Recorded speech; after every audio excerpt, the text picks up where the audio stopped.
A man kissed his 6-week-old daughter on the forehead. Then he handed her to a stranger, walked into the dark, and never came back. Before he left, he hid something inside a motorcycle he'd built with his own hands. 19 years later, a broke, forgotten girl bought that bike for $55. She had no idea it was meant for her. She paid $55 for a rusted motorcycle. Every cent she had in the world. She thought she was buying scrap. She didn't know someone had carved her initials into the metal 19 years before she was born, and she didn't know that 76 of the most dangerous men in America were already on their way to find her, not to hurt her, to keep a promise to a ghost. She stood in the middle of a gravel lot with a wrench in her right hand and blood drying on her knuckles. Not from a fight, from work, from hours of scraping rust off metal that didn't want to let go. 76 men in leather vests stood in a wide arc around her, arms crossed, engines still ticking from the heat, chrome glinting in the late afternoon sun like rows of teeth. Not one of them spoke. Not one of them moved. The air smelled like exhaust and dust and something older, something that had been waiting a long time to arrive. She didn't run. She didn't flinch. She held the wrench at her side knuckles white and stared at the man at the front of the line. A man built like a wall, shaved sides, dark gray hair, slicked back a beard, white as bone dust reaching his chest. Tattoos covering both arms from wrist to shoulder. Dense, dark, tribal lines and Celtic knots so thick they looked like armor etched into skin. He wore a sleeveless, black leather vest with no shirt underneath, patches stitched across the front, and a red emblem on the chest that caught the light like a warning. His hands were enormous. His expression was calm, and when he spoke, his voice was low enough to feel in her sternum. One sentence, one question. And everything she believed about herself began to collapse. But that comes later. 72 hours earlier, the girl with the wrench didn't exist yet. There was only Briar Colvin, 18 years old, alone, and invisible. The last foster family gave her 3 weeks past her birthday. Not out of kindness, out of paperwork. The state required notice, and the Dollingers were meticulous about paperwork. They filed the correct forms, gave the correct notice, and on the correct date, Mrs. Dollinger set a duffel bag by the front door at 7 in the morning and told Briar the bus stop was 2 blocks east. She didn't say goodbye. She said, "Lock the screen door on your way out." Briar locked it. She always followed the rules. 7 homes in 4 years had taught her that rules were the only thing between her and somewhere worse. You clean your plate. You don't talk back. You don't unpack your bag all the way, because unpacking means you think you're staying, and thinking you're staying is the fastest way to get moved. She learned that at 14. The Gardners in Modesto. Nice house, yellow kitchen. Mrs. Gardner made banana bread on Sundays, and for 3 months, Briar thought maybe this one was real. She put her clothes in the dresser drawers. She taped a photo of a motorcycle she'd torn from a magazine to the wall above her bed.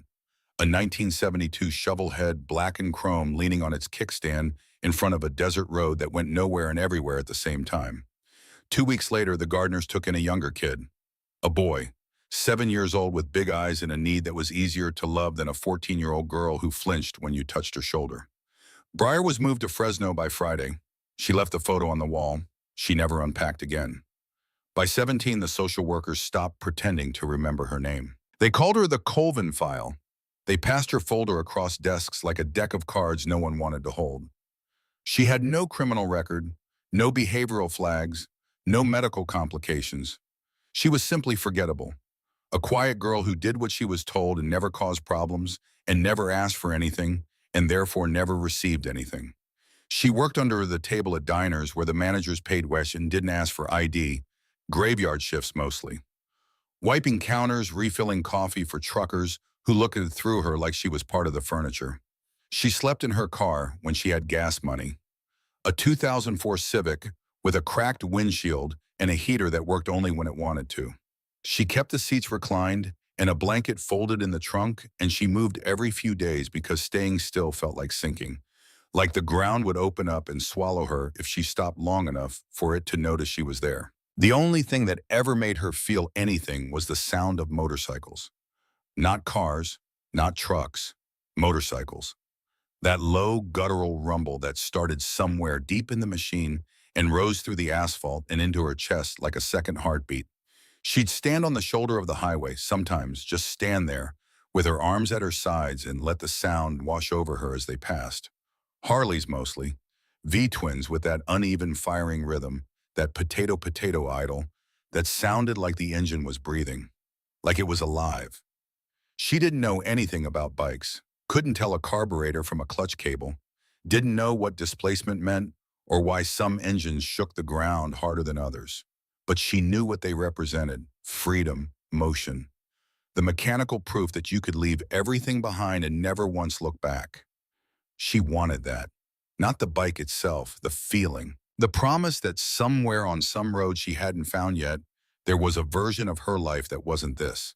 She found the listing on a Thursday, a community board outside a truck stop in Elko, Nevada.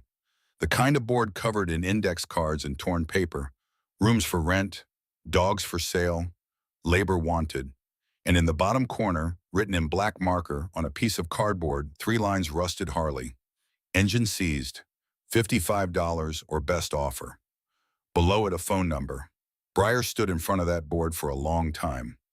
The sun was going down behind the truck stop and the air smelled like diesel and fried food and the particular kind of dust that only exists in northern Nevada, fine and pale and everywhere. She reached into her pocket and counted her money.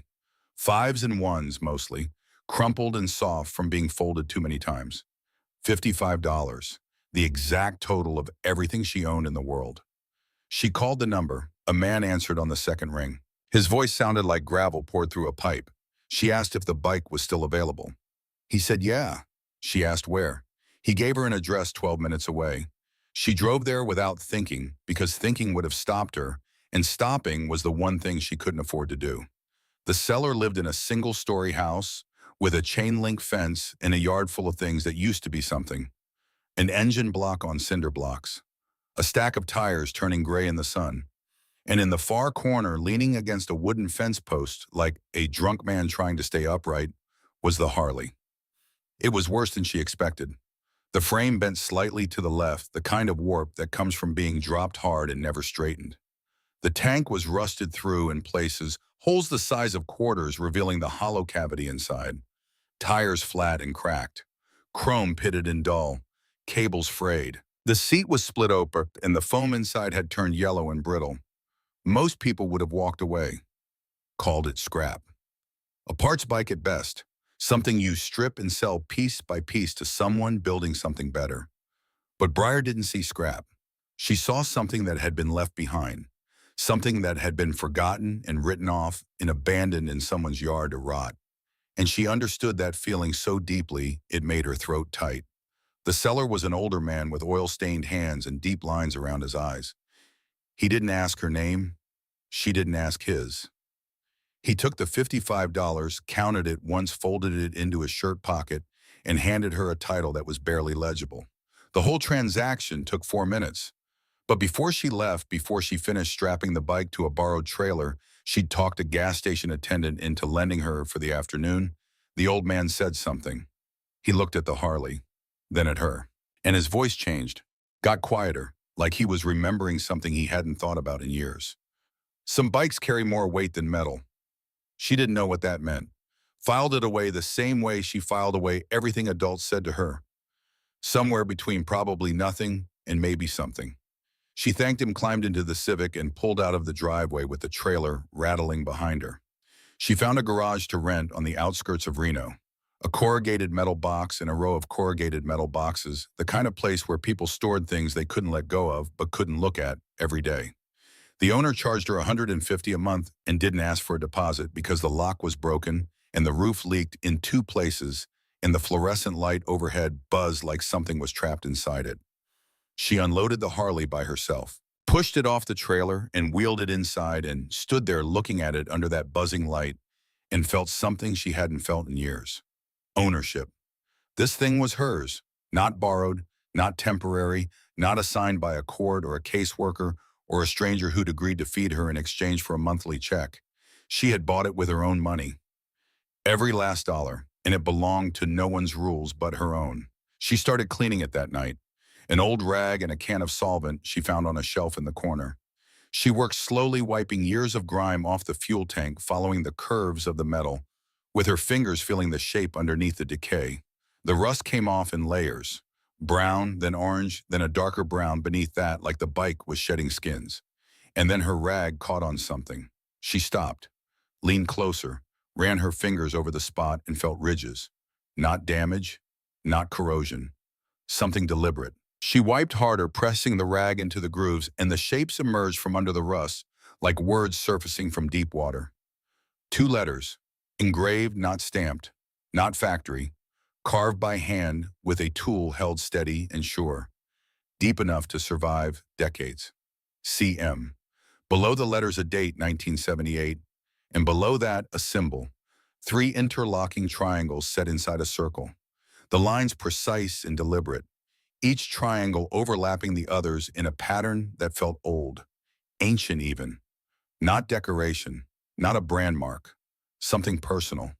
She traced the symbol with her fingertip, felt the edges where someone had carefully removed metal, sewing it away line by line to leave this mark in the body of the machine.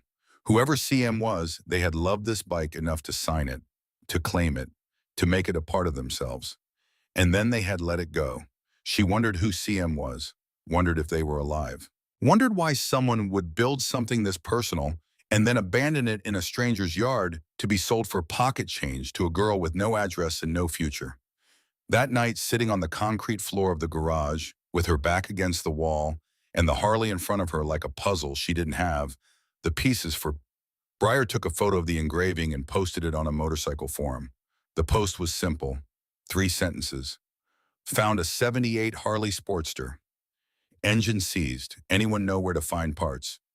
She attached the photo and hit send and set her phone on her knee and waited. She thought she'd get advice, a link to a junkyard, maybe someone telling her to give up and part it out, maybe silence. What she got was something else entirely.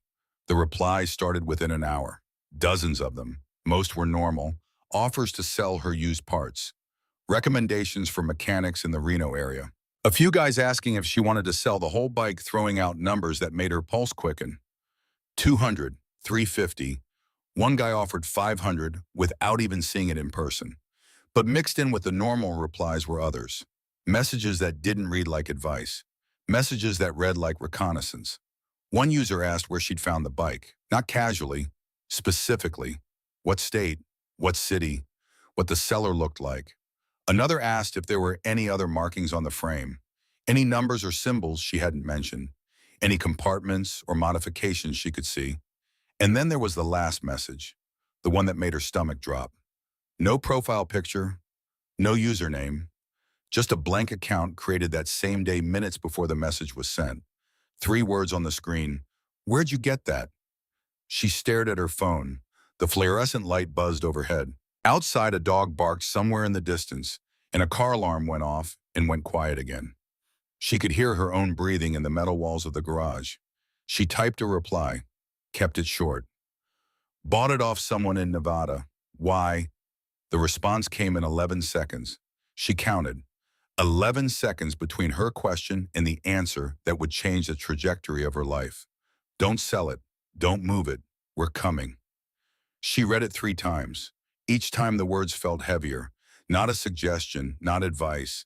A command, issued by someone who believed they had the authority to give one.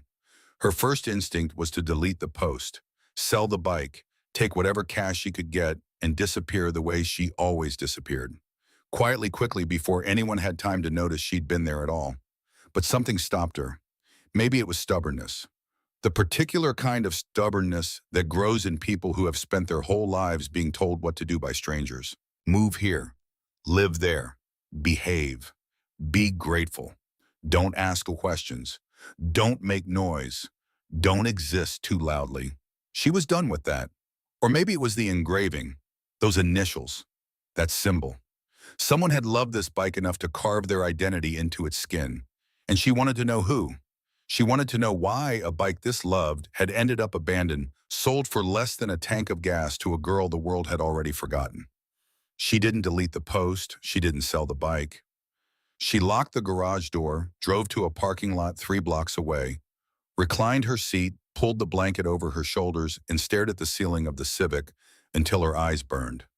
She slept for 2 hours, maybe 3. In the morning, there was a new message waiting. Different sender, different tone entirely. Professional, polite. The kind of language people used when they wanted something and had learned that honey worked better than vinegar.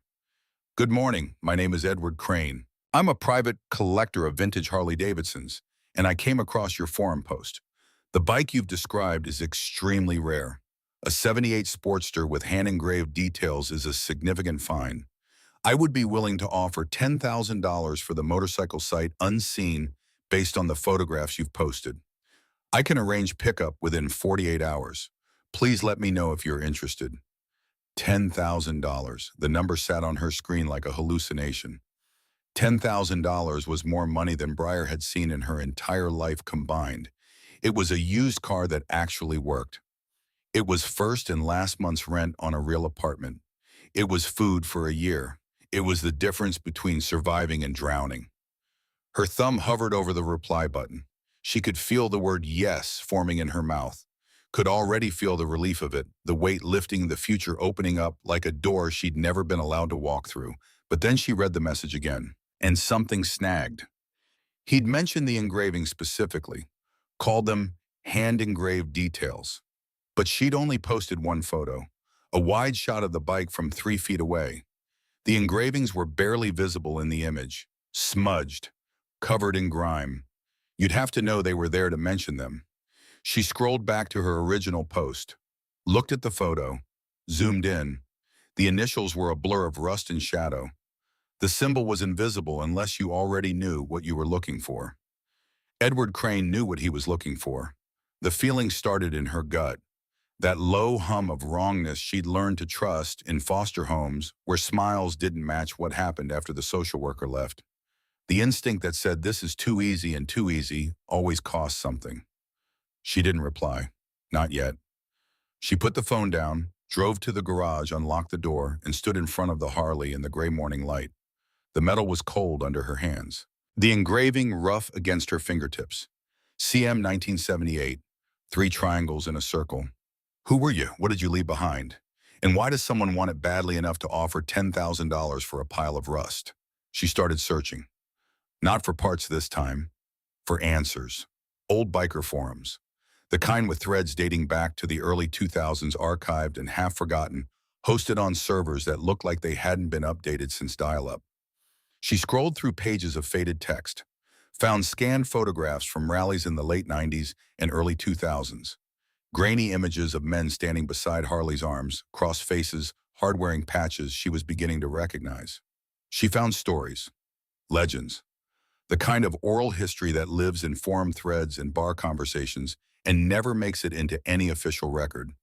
And she found a name, Callum Merritt, known in certain circles as Ghost, a builder, a mechanic, a man who could take a bare frame and a pile of parts and turn them into something that moved like it was alive.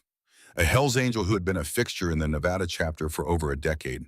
A man who, according to every source she could find, every forum post, an archived article, and half-remembered story passed from one user to another, had vanished in 2007 without a word, without a body, without a goodbye.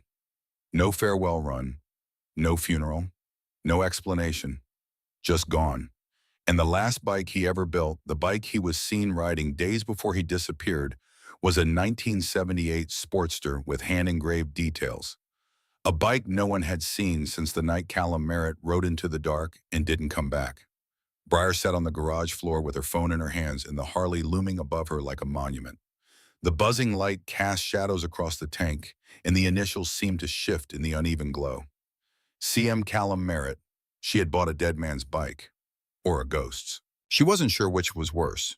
Her phone buzzed. Another message from Edward Crane. Shorter this time. The politeness thinner. I'd like to finalize our arrangement. I can have a transport team at your location within 48 hours. Please confirm the address. 48 hours. The clock started ticking, and she could hear it in the silence of the garage, in the drip of water from the leaking roof, in the steady rhythm of her own pulse. She typed back 2 words. I'll think about it. His reply came fast. Too fast. Don't wait too long. Offers like this don't last. She turned her phone face down on the concrete and stared at the bike. The three triangles stared back. 36 hours later, she was under the Harley trying to free a rusted bolt with a wrench that kept slipping. Her knuckles were raw. The skin had split over her right index finger, and blood smeared across the chrome every time her hand slipped. The bolt hadn't moved in 19 years, and it wasn't planning to move now. She was so focused on the bolt that she almost didn't hear it. A sound, distant at first, low. The kind of low that you feel before you hear a vibration that starts in the floor and climbs through your knees and settles in your rib cage.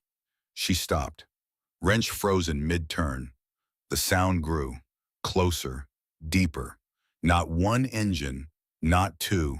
A convoy, full synchronized wall of thunder rolling down the street toward her garage like a wave that had been building for 19 years and had finally found its shore.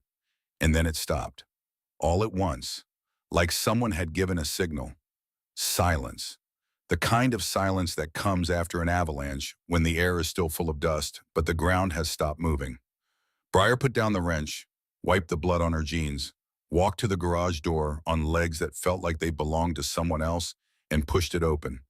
The street was full of motorcycles, Harleys mostly, lined up on both sides of the road in two perfect rows that stretched to the end of the block and around the corner. Chrome catching the late afternoon sun, paint jobs in black and deep burgundy and midnight blue colors so clean they looked wet. And standing beside them, 76 men in leather vests, arms crossed, faces unreadable, every one of them wearing the same patch on their backs, every one of them silent, every one of them watching her. She counted without meaning to. 10, 20, 30. She stopped at 50 and knew there were more. They filled the street the way water fills a canyon, completely, inevitably, as if they had always been there and the world had simply rearranged itself around them. And at the front of the line stood a man who looked like he'd been carved from the same material as the mountains behind him. Late 40s, maybe early 50s, broad-shouldered and thick through the chest in a way that said decades of labor, not a gym. His head was shaved on the sides, the dark gray hair on top slicked back in an undercut that showed the lines of his skull. His beard was long and full white gray falling to the middle of his chest. A small gauge piercing glinted in one ear. Both arms were bare from the shoulders down, and every inch of skin from wrist to deltoid was covered in dense dark ink. Tribal patterns interlocking with Celtic knotwork, the lines so precise and layered, they looked like they'd been burned into him rather than drawn. He wore a sleeveless black leather vest with no shirt underneath, multiple patches on the front, a red emblem badge on the chest that Briar couldn't read from this distance, dark blue jeans, boots that had walked more miles than most cars. His hands hung at his sides, and they were the largest hands she had ever seen on a human being, fingers thick as cable, knuckles scarred and smooth at the same time. But his eyes didn't match the rest of him. They were calm, patient, the kind of stillness that comes from decades of not needing to prove anything to anyone. Warm even, like a furnace banked low waiting. He studied her the way a man studies a photograph he's been carrying in his wallet for years, comparing the image to the reality, checking the details, making sure. Then he stepped forward, one step, boots crunching on gravel, and he spoke. His voice was low, controlled, the kind of voice that had given orders to dangerous men and never needed to repeat itself. "Did he leave you anything else?" Briar stood in the doorway of her rented garage with blood on her hands and rust under her fingernails and $55 worth of dead man's motorcycle behind her. 76 men waited for her answer. The sun hung low and orange behind them, turning their silhouettes into something that looked like a painting of the end of the world. She didn't understand the question, didn't know who he was, didn't know why these men were here or what they wanted or why they looked at her, rusted Harley, the way people look at things that are sacred. But she understood one thing. For the first time in 18 years, someone was looking directly at her. Not through her, not past her, at her, as if she were the only thing in the frame that mattered. And that terrified her more than 76 strangers ever could. She didn't answer him. Not right away. Briar stood in the doorway of that garage with grease on her forearms and dried blood cracking on her knuckles. And she looked at Judd Harlan the way a dog looks at a hand it hasn't decided to trust yet, measuring, calculating, running the math on what it would cost her if she was wrong. She'd been wrong about adults before, every time. The gardeners with their banana bread in their yellow kitchen who replaced her with a 7-year-old boy. The Dollingers who set her bag by the door and told her to lock the screen on her way out. The social workers who stopped learning her name. Every adult she'd ever trusted had eventually revealed the same truth underneath their smiles. You are temporary.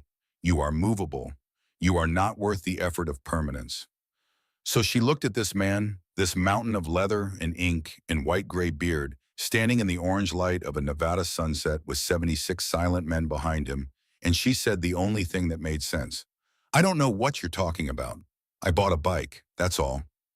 Judd didn't react, didn't flinch, didn't shift his weight or change his expression or do any of the things people do when they're running out of patience. He just stood there, boots planted in the gravel like they'd grown roots, and he waited.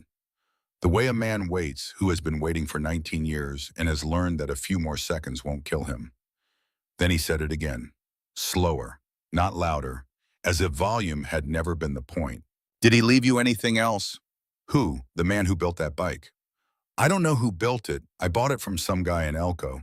$55. He didn't tell me his life story, and I didn't ask. Judd studied her face. Not the way a cop studies a suspect looking for cracks to exploit. More like the way a man reads a letter he already knows by heart, not for the words but for the handwriting. Looking for something behind the surface, something genetic. Something that reminded him of someone he'd lost. She could feel it, the weight of his attention, and it made her want to step backward into the garage and close the door and pretend none of this was happening. But she didn't step back. She'd spent 18 years stepping back. She was done retreating. That bike, Judd said, belonged to a brother, a man named Callum Merritt. People called him Ghost. He built it with his own hands from the frame up, engraved it himself, rode it every day for years. And then in 2007, he disappeared, rode into the dark and didn't come home. No goodbye, no body, nothing. He paused, let the words settle. We've been looking for that bike ever since. Tracked it through 3 states, 6 owners, a dozen dead ends, and now you have it. Briar felt the air in her lungs turn solid. She thought of the forum post, the messages, the blank account that said, "We're coming." She thought of Edward Crane and his $10,000 offer and his knowledge of engravings he shouldn't have been able to see. So what, she said, you want it back? Something moved behind Judd's eyes, something that looked just for a second like pain, like she'd said the one thing he'd been afraid she would say. No, he said, I want to show you something. Then you decide. Decide what? Whether you want to know who you are. The sentence landed on her like a hand on the back of the neck. She felt it in her spine, in the base of her skull, in the place where the body stores things the mind hasn't processed yet. You've got 36 hours, Judd continued. His voice was level, but there was urgency beneath it. Controlled urgency, the kind that comes from knowing something the other person doesn't. Before someone else gets to that bike, someone who doesn't want to show you anything, someone who wants what he thinks is hidden inside it. And I'm telling you right now, you don't want to meet him unprepared. 36 hours, the same window Edward Crane had given her, the clock that had been ticking since his last message. She could hear it now louder than before, synchronized with the thud of her pulse. She should have said no, should have told them to leave, should have gone back inside and locked the door and called the first buyer who'd offered $200 and sold the Harley and driven east until Nevada was a memory. But Briar didn't say no, because underneath the fear, underneath the suspicion, underneath 18 years of scar tissue built up over every place a person could be hurt, there was something else. A sound, faint, persistent, the sound of a question she'd been carrying her entire life without knowing how to ask it. Why did no one want me? And this man with the white beard and the warm eyes and the tattoos like armor was standing in front of her, saying there might be an answer. She followed. They drove 30 miles outside the city, past strip malls and fast food chains, and then past farmland, and then past nothing. The kind of emptiness that only exists in the spaces between Nevada towns where the road is straight enough to see the curvature of the earth and the sky is so wide it feels like a weight pressing down. Briar drove the Civic. Judd rode beside her on a black Road King with ape hangers and forward controls, his beard streaming over his shoulder in the wind. The rest of the convoy followed in a formation so precise it looked choreographed. 76 engines in synchronization to sound like a river made of iron. The storage facility sat at the end of a dirt road behind a rusted gate that hadn't been painted in decades. A cluster of corrugated metal units arranged in rows, the kind of place where people stored boats they'd never use again, and furniture from marriages that didn't survive. The owner operated out of a single wide trailer near the entrance and didn't come out when 76 motorcycles rolled past his window. In a place like this, you learn not to ask questions as long as the rent got paid. Judd walked her to Unit 47. The number was stenciled on the door in faded white paint, the 7 slightly crooked. He pulled a key from his vest pocket, the metal worn smooth and bright from handling. From years of being held and turned over and held again by hands that were keeping a promise. The padlock clicked. The door rolled up with a metallic groan that echoed off the empty units around them, and the late afternoon light cut into the darkness inside like a blade. Breyer stepped forward and stopped. The unit was small, maybe 10 feet by 12, but it had been arranged with a care that made the space feel like something else entirely. Not a storage locker, a shrine, not to religion, to memory. Boxes stacked neatly against the back wall, labeled in handwriting that was precise and slanted. Baby clothes, medical records, birth certificate. The ink on the labels had faded from black to gray, but the letters were still legible, still sharp, written by a hand that wanted them to last. Against the left wall, a crib, disassembled but preserved. The wood cleaned the screws in a labeled bag taped to the headboard. Beside it, a plastic bin filled with tiny onesies and blankets still in their packaging. Tags still attached. Prices from 2007 still visible. Never opened, never used. Bought for a child who never slept in them. On the right wall, photographs. Framed and mounted at eye level, protected from dust by sheets of clear plastic. A man holding a newborn in a hospital room, the man's face half hidden by shadow, but his hands visible. Large hands, scarred and calloused, and impossibly gentle around the bundle of white cloth in his arms. Another photo, the same man standing beside a motorcycle. The motorcycle, the 1978 Sportster, its chrome gleaming in sunlight. He was smiling. The only photo where he was smiling. And in the center of the unit, on a small metal table under a single bare bulb that Judd reached up and turned on with a pull chain, sat a lockbox. Steel. Heavy. The kind with a combination dial and reinforced corners. The kind you buy when you need something to survive longer than you will. Judd knelt beside it, his knees cracked on the concrete. He turned the dial. Left, right, left again. 3 numbers he'd memorized 19 years ago and never written down because some things are safer in the body than on paper. The lock opened. Inside were letters, dozens of them. White envelopes, each one addressed in the same slanted handwriting to a single name, Emma. No last name, no return address, no stamps. These letters were never meant for the postal service. They were meant for a person who might never exist, written on the chance that someday, somehow, they would find their way home. Beneath the letters, a cassette tape. The label faded but legible. 5 words in handwriting that matched the envelopes for when she's old enough. And beneath the tape, pressed flat against the bottom of the box, a single sheet of paper. A birth certificate. State of Nevada. Female child. Born March 15th, 2007. Mother Sarah Colvin. Deceased. Father listed as unknown. But the paper wasn't what made Breyer's hands begin to shake. What made her hands shake was the inside of the lockbox lid. The underside, where someone had taken a tool, the same tool that had engraved the Harley's tank and carved 2 letters into the steel. B.C. Breyer Colvin. The air left the room. Or maybe it left her body. She couldn't tell. She was aware of her hands trembling, aware of Judd watching her, aware of the bulb swinging slightly on its chain and casting shadows that moved across the walls like living things.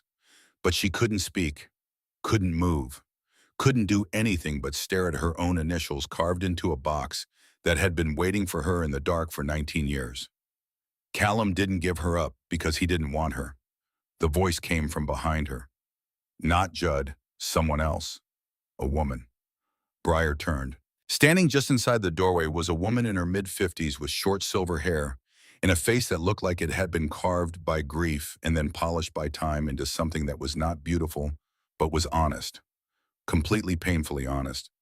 She wore a flannel shirt and jeans and boots that had seen more dirt roads than pavement. Her name was Nola Vickers, and she had been waiting to say these words for 19 years. His name was Callum, Nola said. Everyone called him Ghost, but his real name was Callum Merritt. Your mother was Sarah Colvin. They met in Sparks, Nevada in 2005. She was a waitress. He was trouble.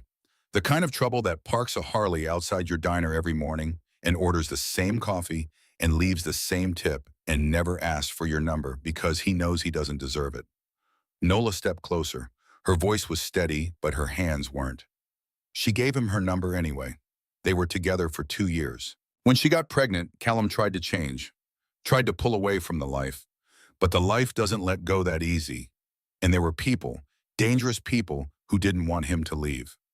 What people? Briar's voice came out as a rasp, barely audible. Judd answered. He was still kneeling beside the lockbox, and he looked up at her with those warm, impossible eyes set in that hard, impossible face. A man named Lyle Crandall. He was one of us. A brother, or we thought he was. In 2005, we found out Lyle had been feeding information to a rival club, the Vagos, giving them our roots, our contacts, our business. Callum was the one who found the proof, and Callum was the one who brought it to the table. Lyle was out, Nola continued, stripped of his patch, expelled. But men like Lyle don't disappear. They hold grudges, and Lyle's grudge had a target, your father. The pieces were assembling in Briar's mind like wreckage surfacing after a shipwreck. Slow, ugly, inevitable. Your mother died the night you were born, Nola said. Her voice cracked for the first time. She steadied it, kept going. Complications. Callum was in the waiting room when they told him. I was with him. He didn't make a sound, just sat there with his hands on his knees, staring at the floor. And then the nurse brought you out, this tiny thing wrapped in a white blanket, and he held you like you were made of glass. She stopped, swallowed. Briar could see the muscles in her throat working. He tried to raise you himself for 6 weeks. 6 weeks of formula and diapers and no sleep, and a man who could rebuild a transmission in the dark trying to figure out how to hold a bottle at the right angle. And he was good at it, better than anyone expected. But Lyle was still out there, and Lyle had started making threats, not against Callum, against you. Briar felt the floor shift beneath her, not physically, somewhere deeper. Before your father went to the club, Nola said he came to me. Middle of the night, he had you in a car seat and a bag packed, and this look in his eyes like a man who had already decided something terrible and was just waiting for his body to catch up. He asked me to drive you to the hospital, to tell them you were found at the entrance. No note, no name, just a baby. Nola's voice dropped to almost nothing. He kissed your forehead, stood in the driveway, and then he walked into the dark and didn't look back. The silence that followed was absolute. No engines, no wind, just the hum of the bare bulb and the sound of Briar's breathing, which had become something she had to think about. In, out. Like her body had forgotten the rhythm and needed to be reminded. She looked at the crib, at the clothes with their tags still attached, at the letters addressed to Emma, the name he'd chosen for her before the world took that choice away. At the photographs of a man she had never met holding a baby she didn't remember being. He didn't abandon you. Judd's voice, low, certain. He hid you because staying would have gotten you killed. Judd stood slowly, his knees cracked again. He crossed his arms over that massive chest and leaned against the wall of the unit, and for the first time he told her his own story. Not because it was about him, because it was about the man who connected them both. I was 15 when I met Callum, he said, sleeping behind a Denny's in Carson City. Hadn't eaten in 2 days, hadn't been inside a building in a week. My old man was a drunk who used his fists the way most men use words, and my mother left when I was 9, so I ran. Same as you, different roads, same direction. Away. He paused. His thumb rubbed the scar on his right knuckle. Once, twice, then stopped. Callum found me behind that Denny's. Didn't call the cops. Didn't call social services. He bought me a plate of eggs, and he sat across from me, and he didn't say a word until I was done eating. Then he said one thing. He said, "You want to learn how to build something?" And I said, "Yeah," because nobody had ever asked me if I wanted anything before. He looked at Briar directly, without flinching. He taught me how to build engines, how to read a schematic, how to use my hands for something other than protecting my face. He gave me a purpose when the world had decided I didn't need one. And when he disappeared, when he walked into the dark and left everything behind, he left me one instruction: find the bike. When you find the bike, you'll find her. And make sure she knows. His voice didn't crack, but something behind it did. He saved me first. Finding you is paying that back. Briar looked at Judd Harlan, this enormous man with armor tattooed into his skin and a beard like a war banner, and eyes that held a 15-year-old boy's gratitude beneath 40 years of hard living. And she saw it, the mirror, the reflection. Two people standing on opposite sides of the same story, both of them saved by a man who had loved others more than he loved his own survival. A man stepped forward from the group gathered outside the unit, shorter than Judd, leaner, built like a cable under tension, late 40s with a face that looked like it had been assembled from spare parts. Crooked nose, deep-set eyes, a jaw that hadn't relaxed in maybe a decade. His name was Colt Jessup, and he was holding a notebook. Not a regular notebook, a mechanic's journal. Leather cover oil-stained and soft from years of handling. Pages thick with drawings and measurements, and notes written in a hand that was part engineer, part artist. He held it out to Briar without ceremony. Without explanation, just extended his arm and waited. She took it, opened it, and on the first page in the same handwriting that labeled the boxes and addressed the letters were two words: for her. She turned the pages. Drawings of the Sportster, every bolt, every angle, every weld point mapped with the precision of someone who understood that a motorcycle isn't just a machine. It's a statement, a philosophy, a living thing that carries the weight of whoever built it. And in the margins between the technical notes and the torque specifications and the parts lists were other notes, smaller, more personal. She'll need to know how the timing works. Show her how to listen to the engine. It tells you everything. Make sure she knows the front brake is her friend. Ghost used to say the rear brake is for parking lots. He had built the bike thinking about a daughter he might never meet. Had written instructions for a girl he was gambling would someday exist in his world again. Had poured every ounce of love he couldn't deliver in person into the metal and the ink and the hope that the brothers would keep their word. Briar closed the notebook, held it against her chest, and felt something crack behind her sternum that she hadn't known was solid. "The collector," she said. Her voice was flat, controlled, the kind of control that costs everything to maintain. "The one who offered me $10,000, Edward Crane. That's not his real name, is it?" Judd shook his head slowly. "His name is Lyle Crandall." The name dropped into the space between them like a stone into still water. She could feel the ripples spreading, could feel the shape of the story changing around her, rearranging itself into something darker and more dangerous than a girl finding her father's motorcycle. "He's been monitoring every bike forum, every auction site, every junkyard listing in 3 states for 19 years, Judd said, waiting for that bike to surface. He believes your father hid something before he disappeared. Club records, financial documents, evidence that Lyle thinks is worth killing for. He doesn't care about the bike. He cares about what he believes is inside it."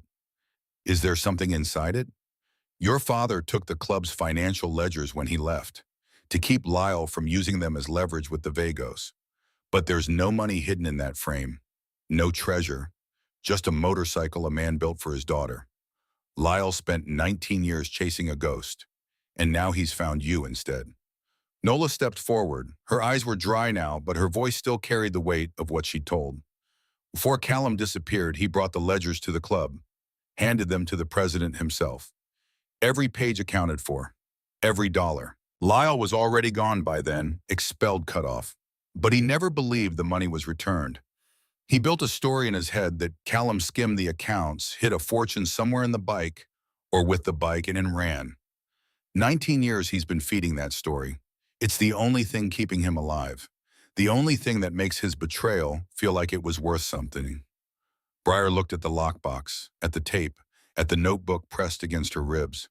She thought about Edward Crane's messages, the politeness that thinned with every exchange, the knowledge of engravings he shouldn't have known about, the 48-hour window that was now a 30-hour window and shrinking.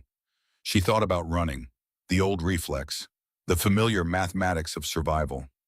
Leave the bike, leave the letters, leave the crib and the clothes and the photographs and the notebook and the tape and everything this man left behind for a daughter he loved too much to keep. Leave it all and drive east and become invisible again. Because invisible was safe. Invisible was what she knew. But for the first time in her life, invisible felt like a betrayal. They moved the Harley that night.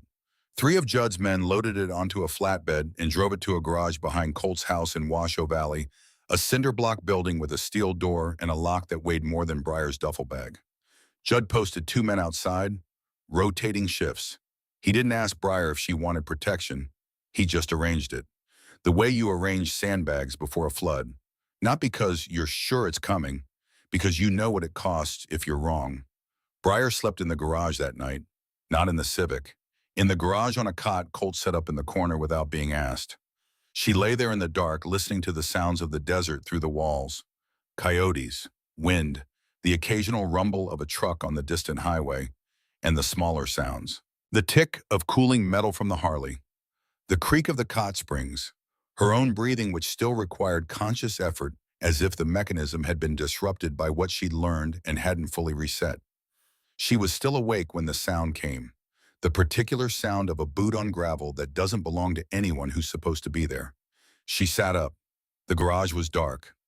Moonlight through the high window laid a stripe of silver across the floor. The Harley sat where they'd left it, tank dull and frame bent, looking nothing like something worth $10,000 or 19 years of searching. Outside voices, low, tense. Then a sound she recognized from 100 different foster homes in 100 different towns. The sound of a man trying to be quiet and failing. She moved to the window, pressed her face against the glass, and saw him. Not Lyle Crandall, not yet. Someone younger, mid-20s. Wearing a vest, she recognized the same patches, the same configuration. One of Judd's men, one of the brothers, and he was standing at the gate talking to someone on his phone, his back turned to the garage, his voice barely above a whisper, but carrying in the desert silence like a confession. She's here. The bike's here. Colt's place, Washoe Valley. The cinder block garage behind the house. Yeah, I know. How much? Breyer's stomach dropped.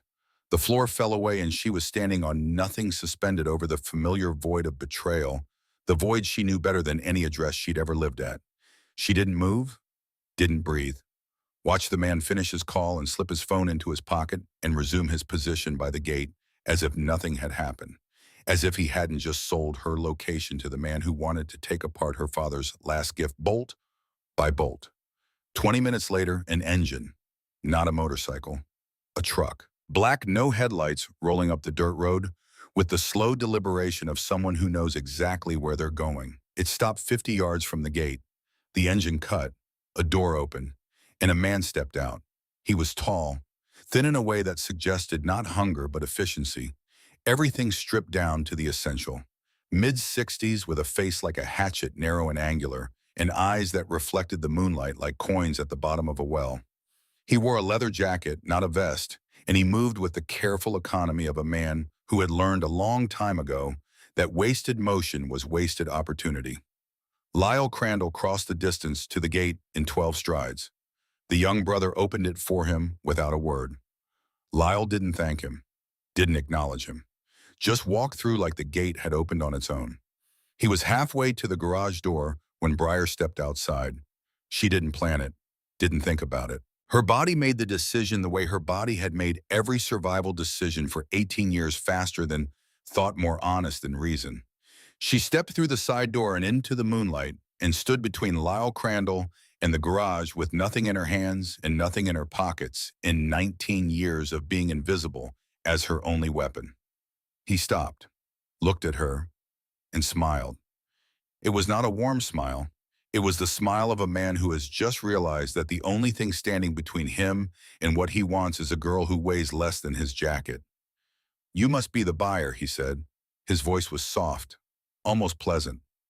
The one who paid $55 for something she doesn't understand. I understand enough. You understand nothing. That bike doesn't belong to you. It doesn't belong to some orphan girl playing mechanic in a rented garage. It belongs to men who earned it, men who bled for it, and a dead man who stole from his own brothers before he ran. He didn't steal from anyone, and he wasn't running from the club. He was running from you. Lyle's smile thinned. Who told you that Judd is a sentimental old man guarding a dead man's fairy tale? Callum Merritt was a thief. He took what didn't belong to him, and he hid it in that machine, and he disappeared. I've been patient, 19 years patient, and now a teenager with a grease on her face is going to tell me I'm wrong. He stepped forward. One step. Calculated. Briar didn't move. She could feel her heartbeat in her temples, in her wrists, in the soles of her feet against the cold ground. Every nerve in her body was screaming at her to run, to fold, to become small and invisible and let the adults handle whatever this was because that's what she'd always done. But something had changed. In that storage unit, standing in front of a crib that had never been slept in, and letters that had never been opened, and a lockbox that carried her name like a prayer, something had shifted in the architecture of who she was. She was not invisible. She had never been invisible. She had been hidden, deliberately, carefully, by a man who loved her enough to disappear so she could survive. And she was done being hidden. Invisible doesn't mean gone, she said.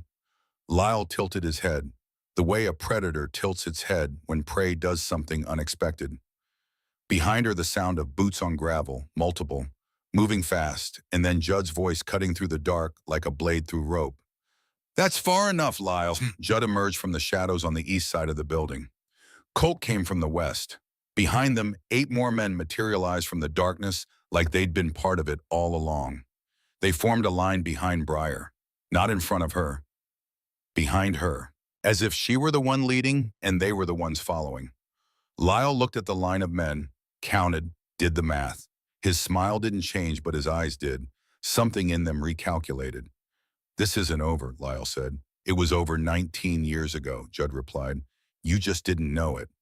Lyle looked at Briar one more time, held her gaze for 3 full seconds. Then he turned and walked back to his truck with the same measured stride, the same economy of motion. The engine started. The headlights stayed off. He backed down the dirt road and disappeared into the dark as if the night had opened its mouth and swallowed him whole. Judd turned to the young brother who had opened the gate. The kid was standing by the fence, face pale in the moonlight, hands shaking. He knew, they all knew. Judd walked to him, stopped close enough that the kid had to look up to meet his eyes. The kid opened his mouth, started to say something, an excuse maybe, a justification, a reason that would make sense if you squinted hard enough. Judd shook his head. Once, slowly. The kid reached up with trembling hands and unzipped his vest, pulled it off, held it out. Judd took it without looking at it, folded it once, tucked it under his arm, and walked away. No words, no shouting, no threats, just the removal of something that had been given in trust and had been betrayed. The silence was heavier than any punishment could have been. The kid stood by the fence in his t-shirt arms, wrapped around himself, and watched the men walk away from him. And in that silence, everyone understood what loyalty cost and what betrayal earned. Briar watched from the garage doorway. She watched the kid's face. She watched Judd's back. She watched the vest disappear under his arm like a flag being retired. And she felt the old machinery engage. The familiar gears of distrust grinding into position, the ones that had protected her in 7 homes in a dozen towns in a lifetime of temporary people. If one of them could betray the others, any of them could. If a brother could sell her location for money, then brotherhood was just another word for convenience. Just another system that pretended to care until the price was right. She went inside the garage, closed the door, locked it. Colt knocked 20 minutes later. She didn't answer. Nola came an hour after that, stood outside and said her name once, softly, like a question. Briar didn't respond. And then at 2 in the morning it started to rain. Not a desert drizzle, a proper downpour. The kind that turns dirt roads to rivers and hammers on metal roofs like fists. The kind of rain that says the sky is angry about something and doesn't care who gets wet. Briar lay on the cot in the dark, listening to the rain pound the walls, and she heard something underneath it. A sound that didn't belong to the storm. Breathing, steady, patient, just outside the door. She got up, walked to the door, pressed her ear against the cold steel. Judd Harlan was standing outside in the rain. She could hear him, could hear the water hitting his leather vest, could hear his boots shifting in the mud, could hear the slow, deliberate rhythm of a man who had decided to stand in one place and not move until something changed or the world ended, whichever came first. He didn't knock, didn't call her name, didn't ask to be let in. He just stood there, in the dark, in the rain. The way he'd stood outside 100 doors in 100 different situations across a lifetime, built on the principle that showing up is the only thing that can't be faked. Briar pressed her forehead against the door, felt the cold metal against her skin, felt the vibration of the rain through the steel. And on the other side, close enough that only the thickness of a door separated them, Judd pressed his palm flat against the same panel. He didn't know she was there. Or maybe he did. It didn't matter. He wasn't standing in the rain to be seen. He was standing in the rain because a man he loved like a father had asked him to protect something, and he would stand in every rainstorm left in the world before he broke that promise. The rain fell harder. The night got colder. Neither of them moved. She opened the door at dawn, not because she'd decided to trust them, not because the night had delivered some revelation that dissolved 19 years of scar tissue and made everything make sense. She opened the door because the rain had stopped and the silence that replaced it was worse. The silence sounded like every empty room she'd ever stood in, every house she'd been removed from, every car she'd slept in while the world kept turning without bothering to check if she was still in it. And because she could still hear him breathing, the hinges groaned. Gray light spilled across the concrete floor and reached the Harley's front tire like a hand. And there was Judd Harlan, standing exactly where he'd been 7 hours ago. Boots sunk 2 inches into the mud, vest dark and heavy with water. That white-gray beard plastered to his chest like wet rope, his arms at his sides, his hands open. Not clenched, not ready for anything except waiting. He looked at her. Water ran from his hair down the ridge of his brow and dripped off his jaw. His eyes were red from the cold. His lips were pale. He looked like a man who had been standing in a river all night and had refused to drown on principle.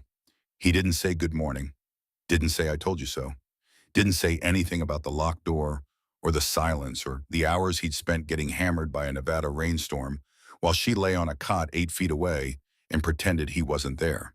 He just looked at her, patient, present. The way a lighthouse looks at the sea, not because it expects the sea to change, because standing there is what it was built to do.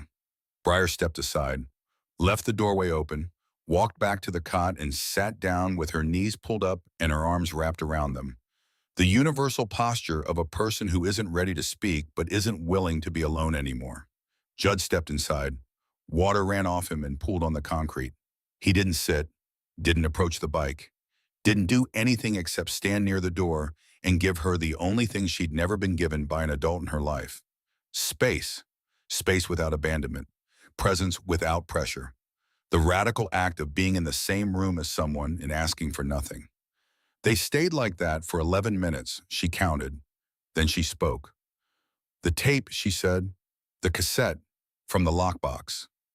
Judd reached into his vest, the inside pocket, waterproof lined with something that had kept the contents dry despite 7 hours of rain.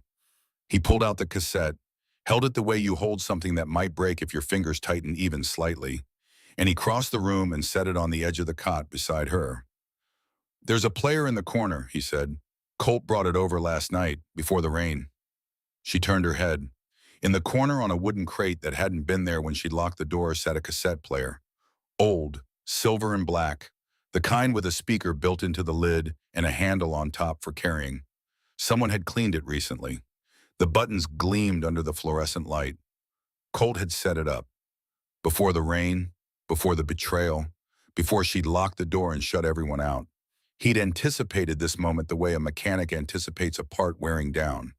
Not with worry, with preparation. I'll be outside, Judd said. He turned toward the door. Stay. The word came out before she could stop it. Small, barely a sound, more like a leak in something that had been sealed too tight for too long. Judd stopped, turned back, looked at her, and nodded once. He moved to the far wall and leaned against it with his arms crossed and his eyes on the floor, giving her the privacy of not being watched, while giving her the presence of not being alone. Breyer picked up the cassette. It weighed almost nothing, a rectangle of plastic and magnetic tape that had been sitting in a steel box in a dark room for 19 years, waiting for a pair of hands that hadn't existed when it was recorded. She turned it over, read the label again. 5 words in faded ink. For when she's old enough. She walked to the corner, inserted the tape. Her fingers were shaking so badly she had to use both hands to guide it into the slot. The mechanism caught. She pressed play. Static, a hiss of white noise that sounded like distance. Like years being compressed into a frequency the human ear could almost but not quite understand. And then a voice. Rough, tired. The kind of tired that lives in the bones, not the muscles, but steady, deliberate. A voice that had rehearsed what it was about to say 100 times and had decided that rehearsal didn't matter because the truth doesn't need practice. My name is Callum Merritt. Some people call me Ghost. If you're hearing this, it means you found what I left behind. It means the brothers kept their word. It means you're old enough now to hear the truth. Breyer's chest tightened. She could feel her ribs pressing inward like the walls of a room getting smaller. I don't know your name. I wanted to name you Emma, but I don't know what they called you. I don't know where you grew up or who raised you or whether they were kind to you. I hope they were. God, I hope they were kind. His voice cracked on the word kind, just barely. A fracture in the steadiness that lasted half a second and revealed everything underneath. I need you to know something. I didn't leave because I wanted to. I didn't give you up because you weren't enough. You were everything. You were the only thing I ever built that mattered more than metal. Breyer pressed her hand against her mouth, not to stifle a sound, to hold herself together, to keep whatever was breaking inside her from spilling out onto the concrete floor of a garage in Washoe Valley, Nevada, in front of a man she'd known for less than 2 days. Your mother's name was Sarah. She was the bravest person I ever met, braver than me, braver than any man I ever rode with. She loved you before you had a heartbeat. She talked to you when you were still inside her, told you stories, made plans. She wanted to teach you how to swim. She said every girl should know how to swim because water doesn't care how strong you are, it only cares whether you know how to move through it. The tape hissed, a pause, the sound of a man collecting what was left of himself. She died bringing you into the world, and I tried to hold both of those things at the same time. The grief of losing her and the miracle of finding you. For 6 weeks I held them both. I fed you at 3 in the morning and I cried at 4. And by 5, I was watching you sleep and thinking that maybe I could do this. Maybe I could be what you needed. Another pause. Longer this time. But there were men looking for me. A man I'd exposed. A man who'd sell his own blood for leverage. And he made it clear that you were the leverage he'd use, not me. You, a 6-week-old baby sleeping in a crib I built from pine boards and hope. Judd shifted against the wall. The leather of his vest creaked. His jaw was tight and his eyes were still on the floor, but his hands, those enormous scarred hands, were gripping his own forearms hard enough to leave marks. So I made a choice. The hardest thing I've ever done. Harder than any fight. Harder than losing your mother. I gave you to someone I trusted, and I asked her to take you somewhere safe. Somewhere my name couldn't follow you. Somewhere you could grow up without my enemies knowing you existed. I left you the bike because it's the only thing I ever built that comes close to what I feel for Yanu. Every bolt I turned, I was thinking about you. Every weld I laid, I was imagining the day you'd sit on that seat and feel what I felt. Freedom. Real freedom. Not running from something, moving towards something, the feeling of the road opening up and the engine answering, and nothing behind you that matters more than what's ahead. And I left you the brothers, because they'll do what I can't.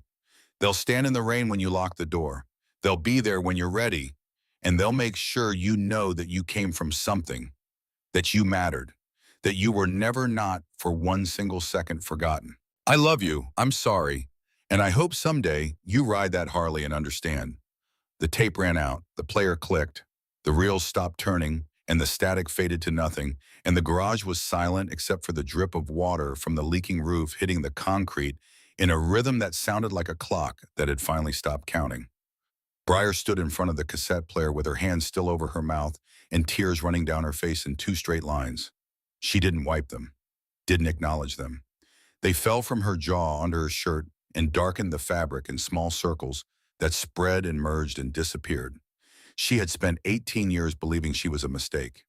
18 years absorbing the quiet, constant message that seeped through every foster home and every social worker's office and every school she attended for 6 months before being transferred to another. You are unwanted. You are a problem to be processed. You are a file number in a system that runs on paperwork and indifference.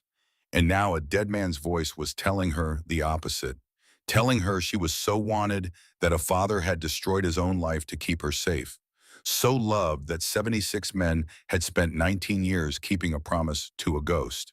She cried, not quietly, not politely, the kind of crying that comes from a place so deep it doesn't have a name, the kind that sounds like something being torn open, like a wound that was never treated finally being cleaned. It hurt. It was supposed to hurt. 19 years of scar tissue don't dissolve without pain. Judd didn't move, didn't speak, didn't cross the room to comfort her. He understood something that most people don't, that some grief is private even when it happens in front of witnesses, that sometimes the most respectful thing you can do for a person who is breaking open is to stand still and let them break. When it passed, when the shaking stopped and her breathing found its rhythm again, and the tears dried to salt on her cheeks, Briar turned to Judd and said 5 words. He said he left something. Judd straightened. In the tape? He said the bike. He said every bolt. But he also said something at the end. Something about leaving me the only thing he built that comes close. He repeated it like it was important. Judd looked at the Harley, the rusted, bent, broken machine, sitting in the middle of the garage like a patient on an operating table. He walked to it, ran his hand along the frame, down the top tube, along the backbone, to the handlebars. He stopped, gripped the left handlebar, twisted it. Nothing. Gripped the right, twisted. The rubber grip shifted, rotated a quarter turn farther than it should have. Something inside the handlebar tube clicked. Judd looked at Briar. She crossed the room. Together they pulled the grip free. Inside the hollow steel tube of the handlebar, wrapped in a plastic bag sealed with electrical tape, was a USB drive. Small, black. The kind that holds maybe 8 gigabytes. The kind that didn't exist in 1978 when the bike was built, but existed in 2007 when a man was preparing to disappear. Colt appeared in the doorway. He'd been outside keeping watch, but the sound of the grip being removed had drawn him in. He reached into his back pocket and produced a laptop so old it looked like it might have been manufactured in the same decade as the Harley. But it powered on, and it had a USB port. Briar plugged in the drive. 1 folder, 1 file, a video, 37 seconds long. She clicked play. The image was grainy, low resolution, shot on a camera that was cheap even by 2007 standards. A kitchen, small, cluttered with motorcycle parts and baby bottles, the collision of 2 lives that didn't belong in the same room but were trying anyway. And in the center of the frame, a man. She couldn't see his face clearly. The camera was positioned too low and the lighting was bad, and he was looking down at something in his arms. But she could see his hands, large, scarred, calloused, the same hands from the photographs in the storage unit. And in those hands, wrapped in a white blanket, a baby. Tiny, eyes closed, fingers curled into fists the size of walnuts. The man was singing, quietly, under his breath. A song she didn't recognize. Not a lullaby, something rougher. Something that sounded like a road song, the kind of thing you'd hum on a highway with the wind in your face and no destination. He was adapting it, slowing it down, turning it into something soft enough for a 6-week-old baby to sleep through. And then he looked up, directly at the camera. And for 3 seconds, Briar Colvin saw her father's face. Not a photograph, not a name on a document. His face. Tired and young and terrified and full of a love so concentrated it looked like pain. He smiled. A small smile, the kind that exists only when no one is supposed to be watching. The kind that says I am holding the entire meaning of my life in my arms and I know I'm about to lose it. The video ended. The screen went black. The cursor blinked.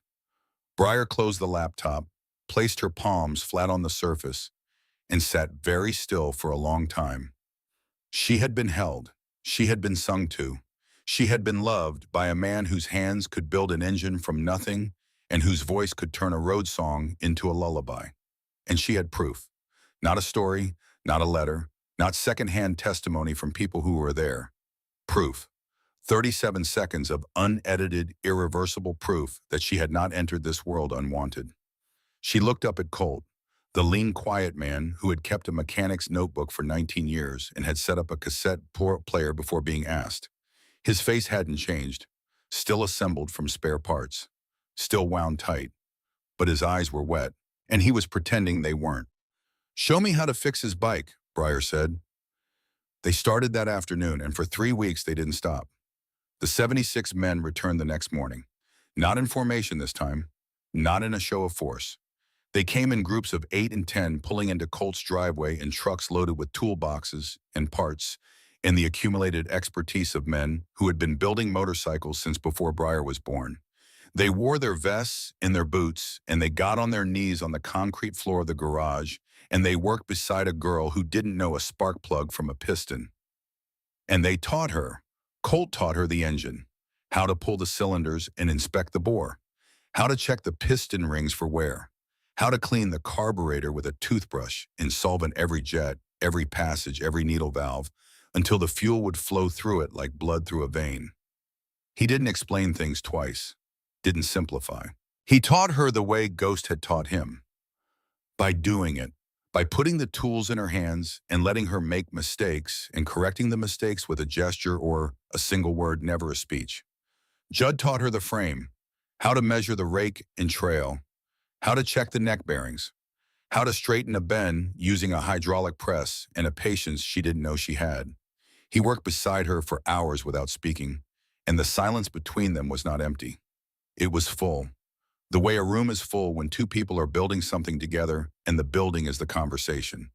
Nola came every day with food, sandwiches and coffee, and on the third day, a peach cobbler that she set on the workbench without comment. Briar ate standing up, one hand on a wrench grease on her chin.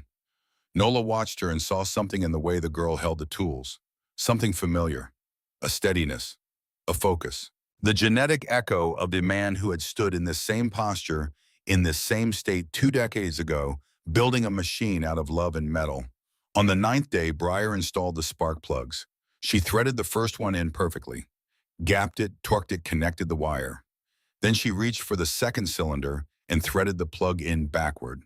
Cross-threaded it into aluminum heads that had survived 47 years without a scratch and would now need to be retapped.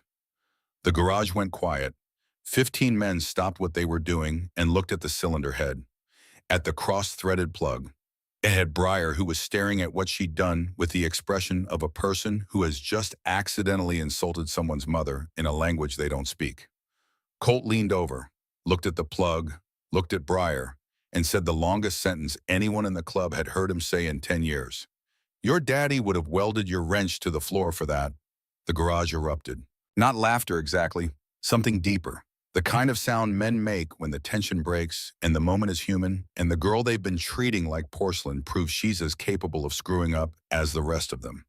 Briar felt her face go red, and then she felt something she hadn't felt in so long she almost didn't recognize it.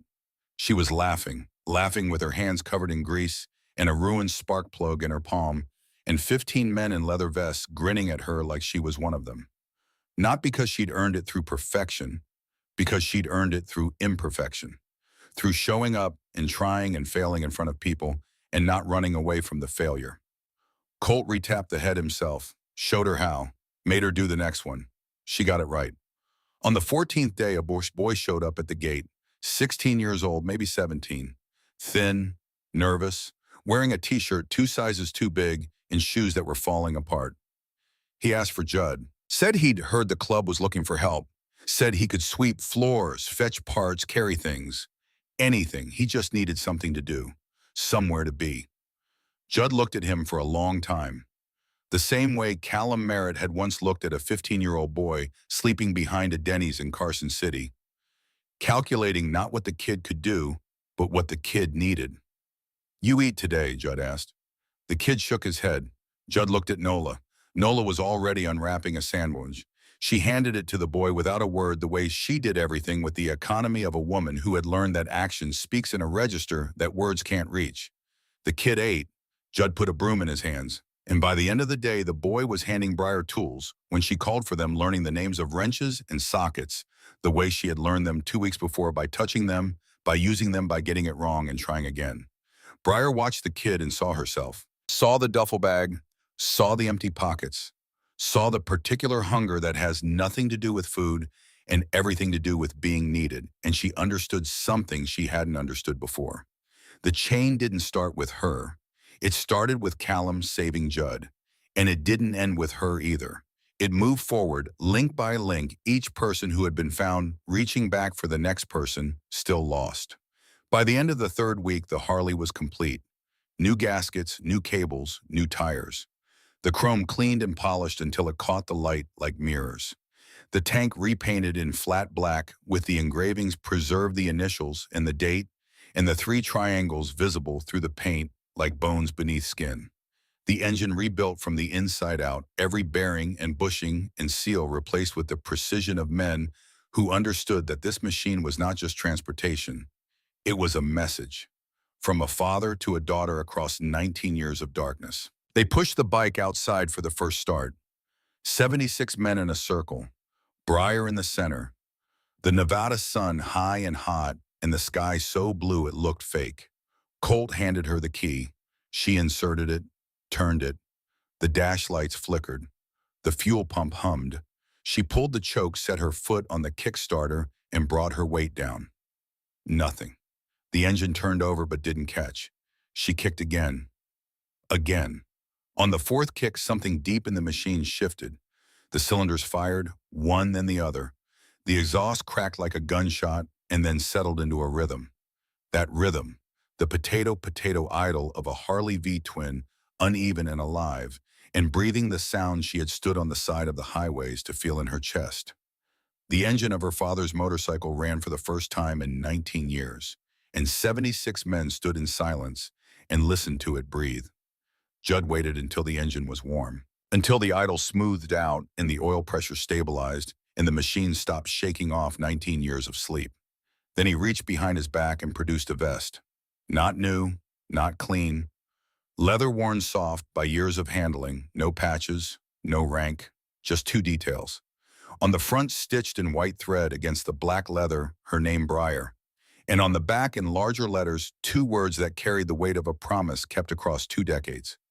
Ghost's daughter. He held it out to her. She took it. The leather was warm from being pressed against his back. She put it on over her t-shirt and felt the weight settle on her shoulders. Not heavy, grounding, like being tethered to the earth for the first time, like standing on solid ground after 18 years of floating. She looked at Judd, at Colt, at Nola, at the men standing in a circle around her, these strangers who had spent 3 weeks on their knees teaching her to build something her father had designed for her before she could hold her own head up. These men who had stood in rain and confronted betrayal and kept a promise to a ghost because a promise was the only currency they respected. She didn't say thank you. The words were too small. Instead, she swung her leg over the Sportster, settled onto the rebuilt seat, wrapped her hands around the grips, the same grips her father's hands had held, and felt the engine vibrate through her palms and up her arms and into her chest where it synchronized with her heartbeat. She looked at Judd. He nodded, and she pulled out of the driveway and onto the road and opened the throttle. The Harley surged forward. The wind hit her face and the sun was hot on her arms, and the road stretched ahead flat and straight and infinite. She felt it, what he'd described in the tape, not running, not escaping, moving towards something. The mechanical heartbeat beneath her answering a question she hadn't known she was asking. You are not invisible. You are not forgotten. You are not a file number or a case to close or a problem to move along. You are the daughter of a man who carved your initials into steel and trusted strangers to find you and built this machine with his own hands so that one day on a road in Nevada you would feel what freedom actually means. She rode for an hour, then two, then she turned around and came back. Because for the first time coming back didn't feel like retreat, it felt like choice.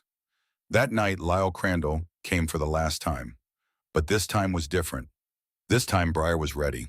She was in the garage alone at 2 in the morning, sitting on the restored Harley in the dark, running her fingers over the engravings the way her father must have done the night before he disappeared. The chrome was warm from the day's sun, still holding heat the way good metal does.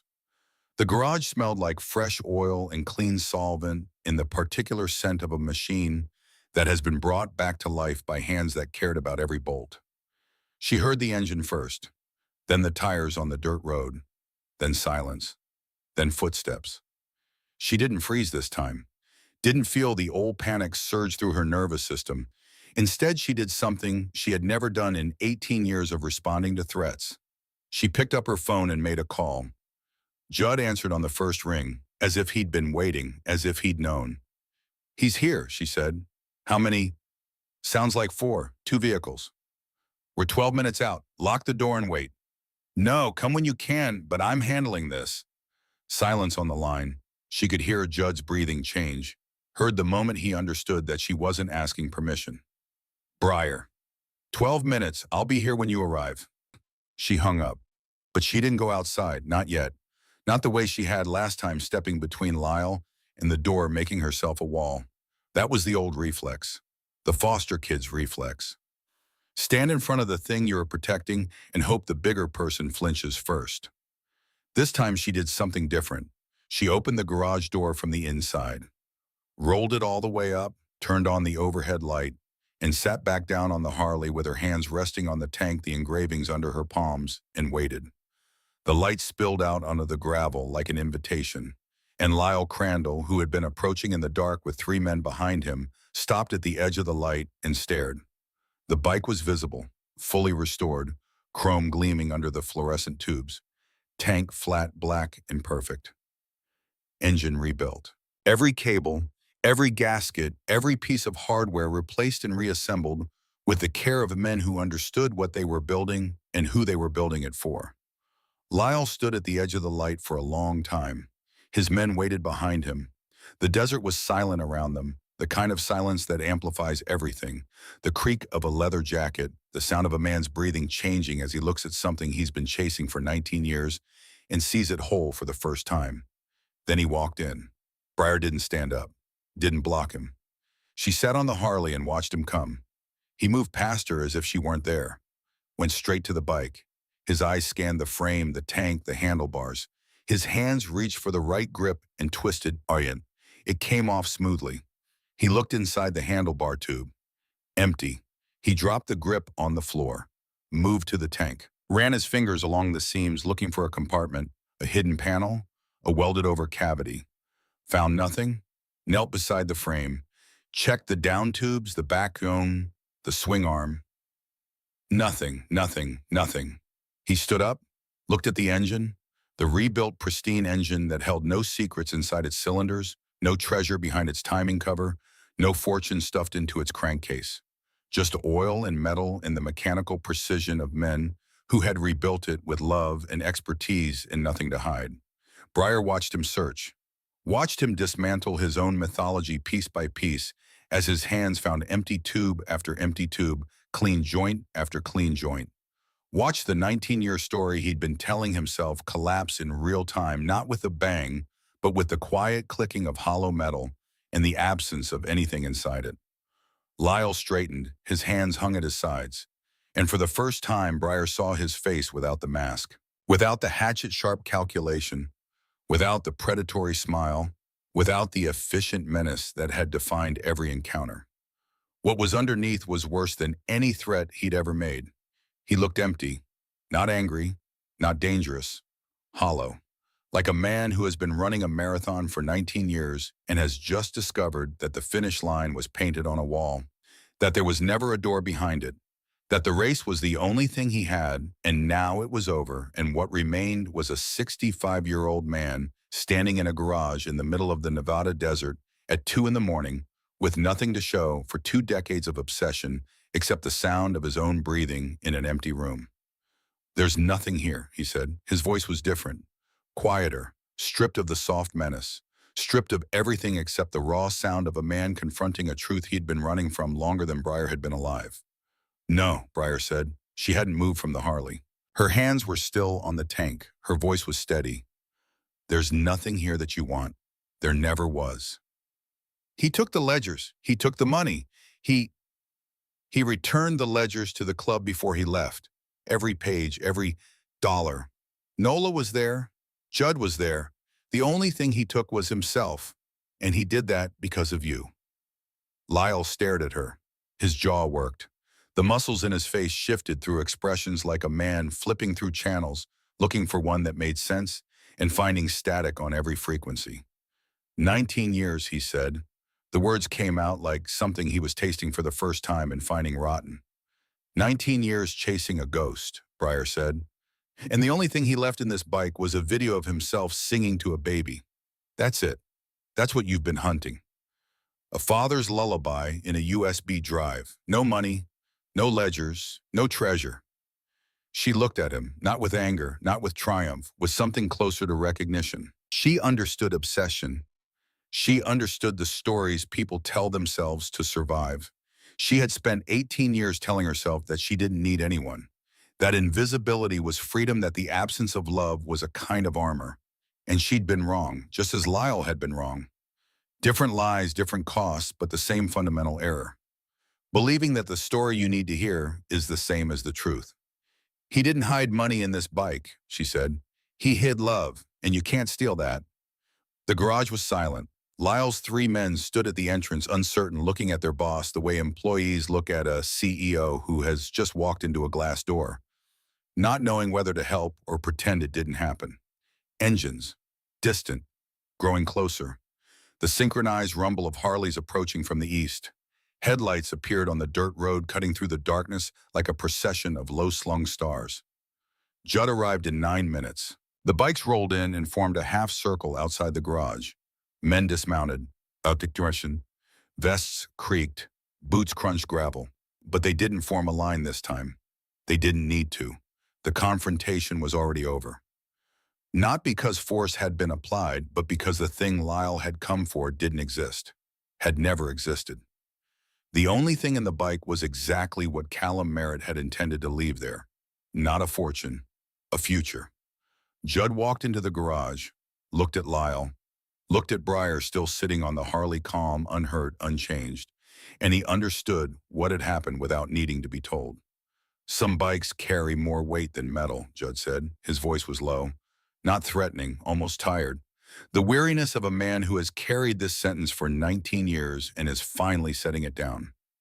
"You never understood that." Lyle looked at Judd, looked at the men behind him, looked at Briar on the motorcycle her father had built for her, wearing the vest that said Ghost Daughter, with her hands on the tank where her father's initials were carved into the steel. And whatever was left in him that might have fought whatever thin thread of the old story might have held, snapped. He walked out of the garage, past the line of men, past the motorcycles. His 3 men followed. They got into the truck and the van, and the engines started, and the headlights came on, and for the first time Lyle Crandall drove away with his headlights on, as if he no longer cared who saw him leaving, as if the thing that had required darkness no longer existed. The tail lights shrank down the dirt road, red dots growing smaller and smaller until they were indistinguishable from the stars on the horizon, and then they were gone, not swallowed by the dark, just gone, the way things go when they're finally irreversibly over. Judd put his hand on Briar's shoulder, the second time he'd touched her. His palm rested on the leather of the vest, on the word Briar stitched in white thread, and she felt the weight of it travel down through her body and into the ground beneath her feet, and through the ground into the earth itself, into the bedrock of a state where a man had once built a motorcycle for a daughter he was about to lose, trusting that the machine would outlast his absence and find her when the time was right. She didn't flinch.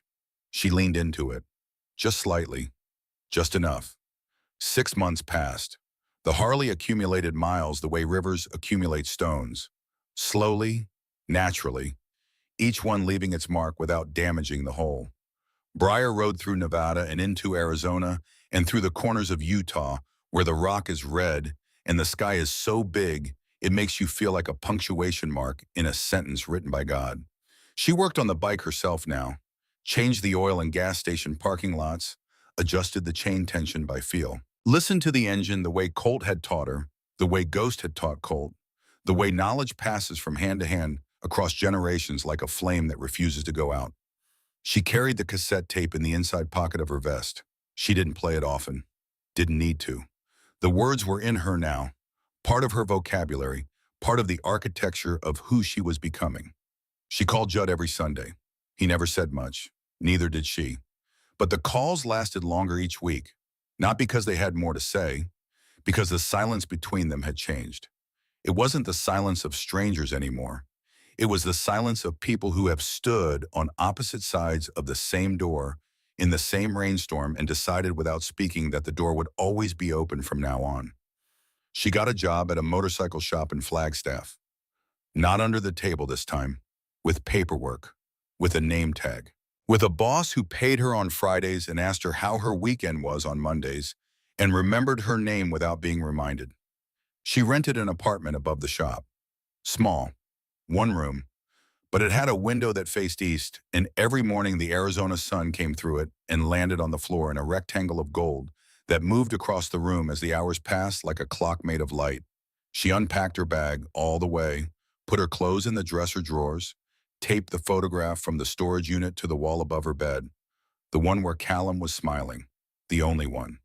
On a Tuesday in October, she pulled into a gas station outside Flagstaff. Late afternoon, the kind of light that turns everything gold and makes even the ugliest parking lot look like a painting. She filled the tank, paid cash, walked inside for water, and when she came back out, she saw the girl, 17, maybe younger, sitting on the curb by the air pump with a duffel bag between her feet and a look on her face that Briar recognized the way you recognize your own handwriting. The girl was counting coins in her palm, moving them from one hand to the other, sorting pennies from dimes, trying to figure out if she had enough for a sandwich or if today was another day she'd skip the meal and pretend she wasn't hungry. Her hair was unwashed. Her shoes were too big. Her eyes had that hollow, distant quality that comes from learning at a young age that hope is a luxury and expectations are a trap. She wasn't crying. Girls like her didn't cry in public. They saved it for the dark, for the back seats of cars, for the bathrooms of gas stations where no one knocked because no one knew they were there. Briar stood by the Harley with her helmet in one hand and watched the girl count her coins. And she felt the tape playing in her chest. Not the words, the feeling. The feeling of being invisible in a world that only notices you when you're in the way. She walked over, didn't plan it, didn't rehearse it, the way you don't rehearse breathing. You need a place to stay. The girl looked up, suspicious, guarded, calculating the angle. Every foster kid knows the angles. Every kid who's been shuffled through the system has a radar for adults who want something, and this girl's radar was running at full power. "I'm fine," the girl said. "I know you are," Briar said. "That's not what I asked." The girl studied her, studied the vest, the bike, the grease under Briar's fingernails, and the calluses on her palms, and the way she stood. Not looming, not pitying, just present, standing in the same space as another human being and not asking for anything in return. "Why?" the girl asked. The word came out hard, defensive, a weapon disguised as a question. Briar sat down on the curb beside her, set her helmet on the concrete between her boots, looked out at the parking lot where the Harley sat in the golden light, its engine ticking as it cooled its tank, gleaming flat black with the ghost of engraved initials showing through the paint.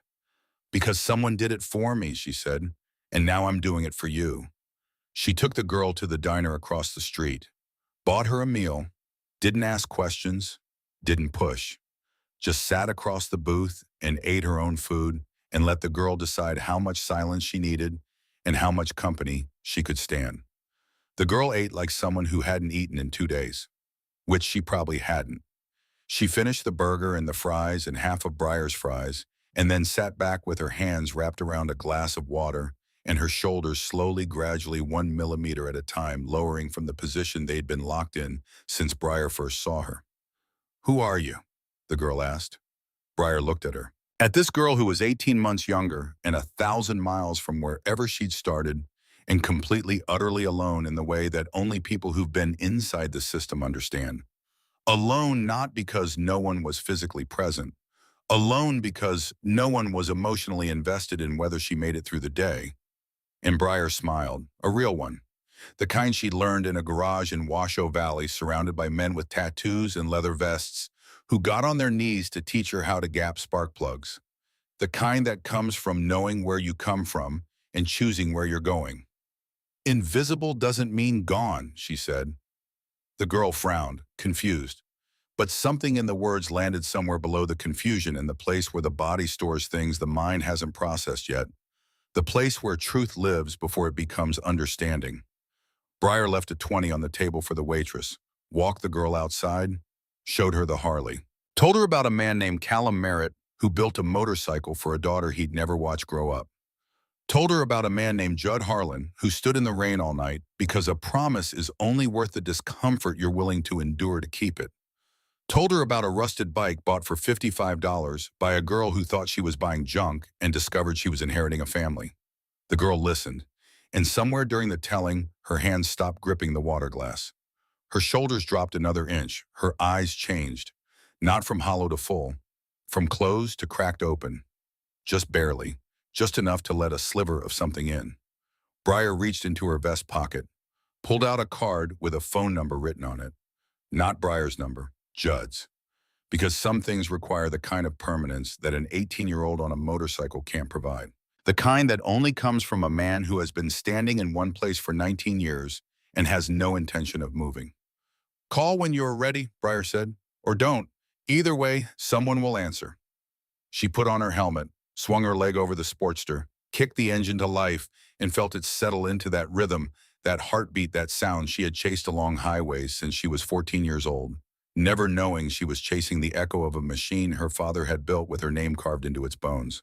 She pulled out of the parking lot. The girl watched her go, watched the Harley merge onto the highway and accelerate and shrink and disappear into the Arizona gold. And she looked down at the card in her hand, at the phone number written in neat, careful handwriting. And she held it the way a person holds something they're not ready to use but are no longer willing to throw away. The Sportster's engine hummed beneath Briar as the miles unrolled. The sun was setting behind her, and the road ahead was long and empty and full of the kind of silence that isn't absence but invitation. She didn't know where she was going. Didn't need to. The machine beneath her knew the same way it had always known, the same way her father had known when he engraved his initials into the tank and trusted the future to deliver his daughter to a place where she would understand. Some families aren't born. They're built. One bolt at a time, one rainstorm at a time, one locked door opened at dawn at a time, one choice at a time.